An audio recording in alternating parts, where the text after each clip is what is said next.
স্বাগত দীপ্ত সংবাদের সঙ্গে আছি আমি আনোয়ার হোসেন। আখেরি মোনাজাতের মধ্য দিয়ে আজ শেষ হচ্ছে বিশ্ব ইজতেমার প্রথম পর্বের দ্বিতীয় ধাপ। আখেরি মোনাজাত শেষে বাড়ি ফেরা মুসল্লিদের যাতায়াতের সুবিধার জন্য 11টি বিশেষ ট্রেনের ব্যবস্থা করেছে রেলওয়ে বিভাগ। আখেরি মোনাজাত উপলক্ষে ইজতেমা ময়দানের আশপাশের সড়কে যান চলাচল নিয়ন্ত্রণ করা হচ্ছে। এই ধাপের ইজতেমায় মোট 40টি খিত্তায় ঢাকার একাংশ সহ 22টি জেলার মুসল্লিরা অংশ নিচ্ছেন। এই ধাপে ইজতেমা ময়দানে 2 জন মুসল্লি মারা গেছেন। প্রথম পর্বের দ্বিতীয় ধাপের ইজতেমায় মোট 23টি যৌতুকবিহীন বিয়ে সম্পন্ন হয়েছে।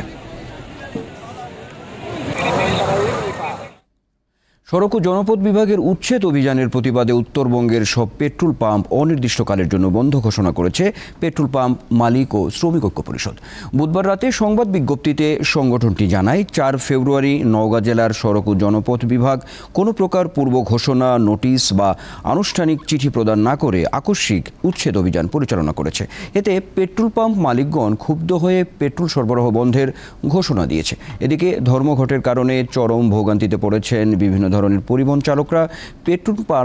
পেট্রোল পাম্পগুলোতে তেল না পেয়ে ঘুরে যাচ্ছেন তারা। সিরাজগঞ্জের শাহজাদপুরের বাঘাবাড়ি ডিপো থেকে তেল উত্তোলন ও সরবরাহ বন্ধ রয়েছে। নওগাঁর সকল পেট্রোল পাম্প বন্ধ থাকায় চরম ভোগান্তির মধ্যে পড়েছে মোটরসাইকেল সহ অন্যান্য যানবাহন চালকরা। জাহাঙ্গীরনগর বিশ্ববিদ্যালয়ের ভর্তি পরীক্ষায় পোষ্য কোটা বাতিলের সিদ্ধান্ত নিয়েছে বিশ্ববিদ্যালয় প্রশাসন।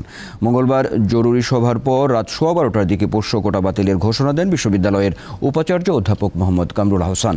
এর আগে দুপুর 2টা থেকে পোষ্য কোটা সম্পূর্ণরূপে বাতিলের দাবিতে প্রশাসনিক ভবনের সামনে অবস্থান নেন শিক্ষার্থীরা। এদিকে পূর্বের ন্যায় পোষ্য কোটা বহাল রাখার দাবিতে বিশ্ববিদ্যালয়ের কর্মকর্তা কর্মচারীরা আজ সকাল থেকে সর্বাত্মক কর্মবিরতি পালনের ঘোষণা দিয়েছেন।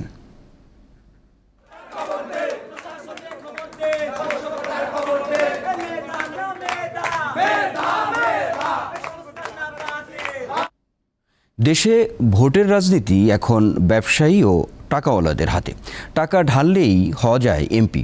যাতে মনোনয়ন পেতে ও প্রচারণায় এক প্রার্থীর প্রাথমিক খরচ 5 থেকে 10 কোটি টাকা। যুক্তরাজ্য ভিত্তিক গবেষণা সংস্থা WFDর প্রতিবেদনে এসব তথ্য উঠে এসেছে। ভোটের রাজনীতি ধনীদের কাছ থেকে বের করতে বেশ কিছু সুপারিশ করেছেন এই গবেষণায় যুক্ত বাংলাদেশিরা। যুক্তরাজ্যের পররাষ্ট্র দপ্তরের অর্থায়নে Westminster foundation for democracy WFD সম্প্রতি এক গবেষণা প্রতিবেদন প্রকাশ করেছে, যেখানে উঠে এসেছে বাংলাদেশের ভোটের রাজনীতি কতটা ব্যবসায়ী ও টাকাওয়ালাদের হাতে জিম্মি। প্রতিবেদনে বলা হয়েছে, গত 4টি নির্বাচনে টাকার খেলা বেড়েছে নাটকীয়ভাবে, যেখানে একজন এমপি প্রার্থী মনোনয়ন পেতে ও প্রচারণায় খরচ করেছেন 5 থেকে 10 কোটি টাকা। মনোনয়ন ভাগিয়ে নিতে সরাসরি প্রধানমন্ত্রীর পরিবারের সদস্যদের মোটা অঙ্কের টাকা দিতে হয়েছে বলেও জানিয়েছেন কোনো প্রার্থী। কেউ বলেছেন কোনো আসনে নির্বাচনী ব্যয় হয়েছে প্রায় 100 কোটি টাকা। অথচ নির্বাচন কমিশনের আইন অনুযায়ী একজন প্রার্থী সর্বোচ্চ 25 লাখ টাকা ব্যয় করতে পারবেন। প্রতিবেদনের তথ্য বলছে, 2024 সালে নির্বাচিত সংসদ সদস্যদের 66% ব্যবসায়ী ছিলেন। 1991 সালের সংসদে ছিল 38% ব্যবসায়ী। 1973 সালের সংসদে ব্যবসায়ী ছিলেন মাত্র 18%। নির্বাচনের দিনে প্রার্থীকে গড়ে সর্বনিম্ন 50 লাখ টাকা খরচ করতে হয়েছে। প্রতিবেদনে আরও বলা হয়েছে, 2024 সালের নির্বাচনে অন্যতম বৈশিষ্ট্য ছিল ভোট কেনা, যেখানে প্রতি ভোটের মূল্য ছিল 1000 থেকে 5000 টাকা। টাকার দৌড়ে প্রাজ্ঞ, সৎ, যোগ্য প্রার্থীরা নির্বাচনে অংশই নিতে পারছে না। এমন পরিস্থিতিকে রাজনীতিতে অশনি সংকেত বলছেন রাজনীতিবিদরা। পুরো নির্বাচন ব্যবস্থায় আমাদের দেখবেন এটা হচ্ছে অর্থের উপরে নির্ভর করে, পেশি শক্তির উপরে নির্ভর করে, ভয়ের সংস্কৃতির উপরে নির্ভর করে, সাম্প্রদায়িক আঞ্চলিক প্রচার প্রচারণার উপরে নির্ভর করে, আর প্রশাসনিক কারসাজির উপরে নির্ভর করে। এর থেকে পুরো নির্বাচনকে মুক্ত করতে হবে। ব্যবসায়ী ও ধনীদের হাত থেকে ভোটের রাজনীতি রক্ষায় বেশ কিছু সুপারিশ করেছেন WFDর গবেষণার সঙ্গে যুক্ত দেশীয় গবেষকরা। আমাদের কাছে মনে হয়েছে যে anti corruption commission, information commission, NBR এবং কন্ট্রোলার অ্যান্ড অডিটর জেনারেল অফিসের সাথে ইলেকশন কমিশনের ওতপ্রোতভাবে কাজ করা দরকার এবং একটা পার্মানেন্ট টাস্ক ফোর্স থাকা উচিত। এখনই ভোটের রাজনীতিকে টাকার খোলস থেকে বের করে আনতে না পারলে রাজনৈতিক জৌলুস ও চর্চা বিলীন হওয়ার আশঙ্কাও করেছেন বিশ্লেষকরা। আনোয়ার হোসেন, দীপ্ত সংবাদ, ঢাকা। এবার বইমেলা প্রসঙ্গ।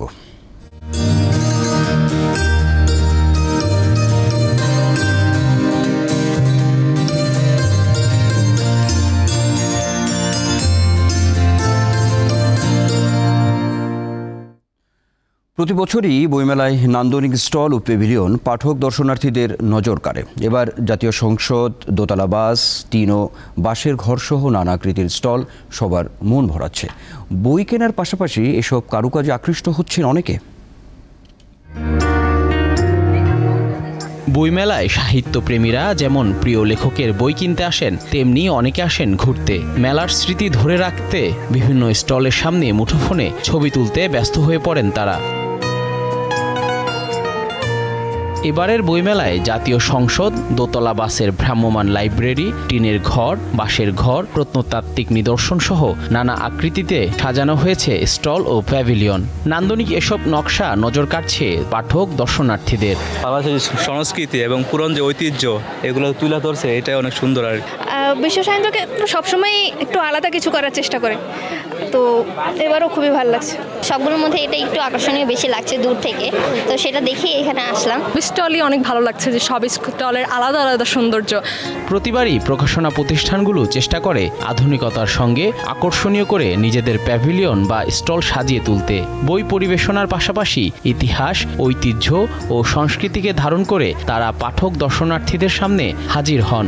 দিনে এক রূপ আর সন্ধ্যার পর আরেক রূপ নিয়ে স্টল প্যাভিলিয়নগুলো মুগ্ধ করছে সবাইকে। এটা মেকিংয়ের সময় থেকেই দেখা গেছে যে সোশ্যাল মিডিয়াতে অনেক বেশি ভাইরাল হয়েছে, আর দর্শকরা অনেকেই পজিটিভলি নিচ্ছে আর কি। প্রথমবারে আমরা প্যাভিলিয়ন পেয়েছি এবং আমরা চেষ্টা করেছি একটি দৃষ্টিনন্দন প্যাভিলিয়ন করতে, পাঠকরা যারা দর্শনার্থীরা আসে তার জন্য আকৃষ্ট হয়। এসব কারুকাজ পাঠকদের বই কেনার অভিজ্ঞতাকে ভিন্ন মাত্রা দেয় বলেও মনে করেন তারা। জহিরুল মোহসান, দীপ্ত সংবাদ, ঢাকা।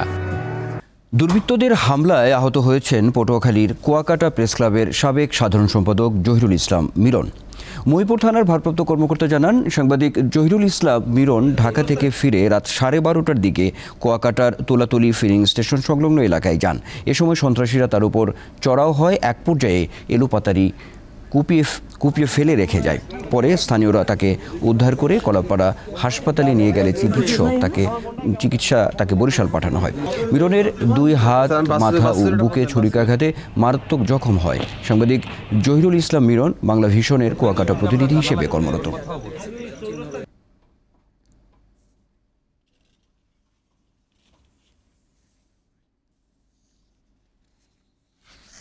আন্তর্জাতিক প্রসঙ্গ। ভারতের রাজধানী দিল্লিতে আজ বিধানসভা নির্বাচন অনুষ্ঠিত হচ্ছে। 70 আসনের এই নির্বাচন একদিনই সম্পন্ন হবে। ভোটে সাবেক মুখ্যমন্ত্রী অরবিন্দ কেজরিওয়াল ও ক্ষমতাসীন বিজেপির মধ্যে তীব্র লড়াইয়ের আভাস পাওয়া গেছে। এবার 13,766টি কেন্দ্রে ভোট দেবেন 1,56,00,000 ভোটার। নিরাপত্তা এবং আইনশৃঙ্খলা ব্যবস্থা সমুন্নত রাখতে দিল্লি জুড়ে মোতায়েন করা হয়েছে 35,000 পুলিশ। আগামী 8 ফেব্রুয়ারি ভোট গণনা শেষে ফল জানা যাবে। এবারের ভোটে দিল্লির ক্ষমতায় আম আদমি পার্টি টানা 4র্থবার আসবে, নাকি 27 বছর পর বিজেপি ক্ষমতায় ফিরবে, তা নিয়েই জোর আলোচনা চলছে।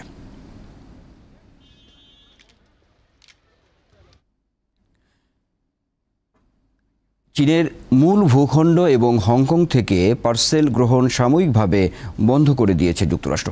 মার্কিন ডাক পরিষেবা এই খবর জানিয়েছে। কোম্পানির ওয়েবসাইটে এক বিবৃতিতে বলা হয়েছে, স্থগিতাদেশের ফলে চিঠিপত্রের ওপর কোনো প্রভাব পড়বে না। পরবর্তী নির্দেশনা না দেওয়া পর্যন্ত স্থগিতাদেশ বহাল থাকবে। ডোনাল্ড ট্রাম্প চীন থেকে মার্কিন যুক্তরাষ্ট্রে আমদানি করা সকল পণ্যের উপর অতিরিক্ত 10% শুল্ক আরোপের পর এই খবর এলো। এদিকে চীনও তার জবাবে মার্কিন পণ্যে 15% শুল্ক বসিয়েছে। সুইডেনে একটি স্কুলে বন্দুক হামলায় নিহতের সংখ্যা বেড়ে হয়েছে 11। আশঙ্কাজনক অবস্থায় কয়েকজনকে হাসপাতালে ভর্তি করা হয়েছে। মঙ্গলবার সুইডেনের পশ্চিমাঞ্চলীয় অরেব্রো শহরের একটি স্কুলে এই বন্দুক হামলার ঘটনা ঘটে। পুলিশ জানায়, হামলাকারী রিস বার্গস্কা নামের একটি স্কুলে ঢুকে এলোপাতাড়ি গুলি চালায়। পরে নিরাপত্তা কর্মীদের গুলিতে হামলাকারী নিহত হয়। তবে এখন পর্যন্ত হামলার কারণ জানা যায়নি। হামলায় কোনো গোষ্ঠী জড়িত আছে বলে প্রাথমিকভাবে মনে করছে না পুলিশ। এই বিষয়ে তদন্ত চলছে। যুদ্ধবিধ্বস্ত গাজা উপত্যকার অধিবাসীদের অন্যত্র সরিয়ে সেখানে মার্কিন অধিকার প্রতিষ্ঠার পরিকল্পনার কথা প্রকাশ করেছেন প্রেসিডেন্ট ডোনাল্ড ট্রাম্প। যুক্তরাষ্ট্রে সফররত ইসরায়েলি প্রধানমন্ত্রী বেনিয়ামিন নেতানিয়াহুর সঙ্গে বৈঠকের পর যৌথ সংবাদ সম্মেলনে এই ঘোষণা দেন মার্কিন প্রেসিডেন্ট। অবশ্য পরিকল্পনার বিস্তারিত নিয়ে কিছু বলেননি তিনি। গাজার অধিবাসীদের উচ্ছেদ করা হলে ওই উপত্যকায় কারা থাকবে এমন প্রশ্নের জবাবে ট্রাম্প বলেছেন, এটি বৈশ্বিক সম্প্রদায়ের বাসভূমি হবে। তার পরিকল্পনার প্রশংসা করে নেতানিয়াহু বলেন, প্রচলিত ধারার বাইরে গিয়ে চিন্তাভাবনা করছেন ট্রাম্প।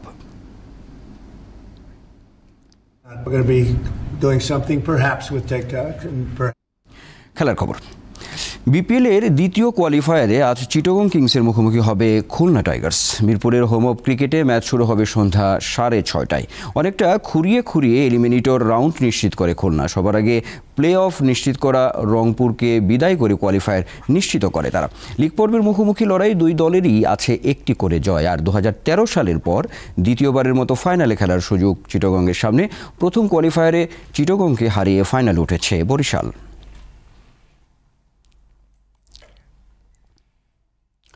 কোচ নিয়ে চলা বাংলাদেশ নারী ফুটবলারদের বিদ্রোহের মধ্যেই সাফজয়ী খেলোয়াড় মাতসুসীমা সুমাইয়াকে হত্যা ও ধর্ষণের হুমকি দেওয়ার বিষয়টি ভিত্তিহীন বলে দাবি করেছেন বাফুফে নারী উইংয়ের সদস্য টিপু সুলতান। কোনো কিছু যাচাই বাছাই না করে এমন সংবাদে কান না দেওয়ার কথা জানান তিনি। এদিকে গভীর রাতে ঘুম ভাঙে বাফুফের এক বিজ্ঞপ্তির মাধ্যমে তদন্তের আশ্বাস দিয়েছে সংস্থাটি। বাংলাদেশ জাতীয় নারী ফুটবল দলের কোচ বাটলারের বিরুদ্ধে বিদ্রোহ ঘোষণা করা 18 জন ফুটবলারদের মধ্যে একজন মাতসুসীমা সুমাইয়া। আনুষ্ঠানিকভাবে বিদ্রোহ ঘোষণার আগে বাফুফে বরাবর যে চিঠি লিখেছিল মেয়েরা, সেটা ছিল সুমাইয়ার লেখা। তবে এই চিঠি শেষমেশ কাল হয়ে দাঁড়িয়েছে জাপানে জন্ম নেওয়া ও বেড়ে ওঠা এই ফুটবলারের জন্য। মঙ্গলবার সামাজিক যোগাযোগ মাধ্যমে নিজের ভেরিফাইড পেজে স্ট্যাটাসের মাধ্যমে অভিযোগ তোলেন, ফুটবলারদের হয়ে বাফুফেকে চিঠি লেখায় হত্যা ও ধর্ষণের হুমকি পাচ্ছেন তিনি। বাফুফে নারী উইংয়ের চেয়ারম্যানের সাথে যোগাযোগের চেষ্টা করা হলে তিনি বিষয়টি এড়িয়ে যান। তবে বাফুফের নির্বাহী কমিটি ও নারী উইংয়ের সদস্য টিপু সুলতান বলছেন, সুমাইয়ার অভিযোগ ভিত্তিহীন। আসলে গণমাধ্যমে যেটা দেখি অনেক কিছু বাস্তবতা এক নয়, সেটা সঠিকও হতে পারে বেঠিকও হতে পারে।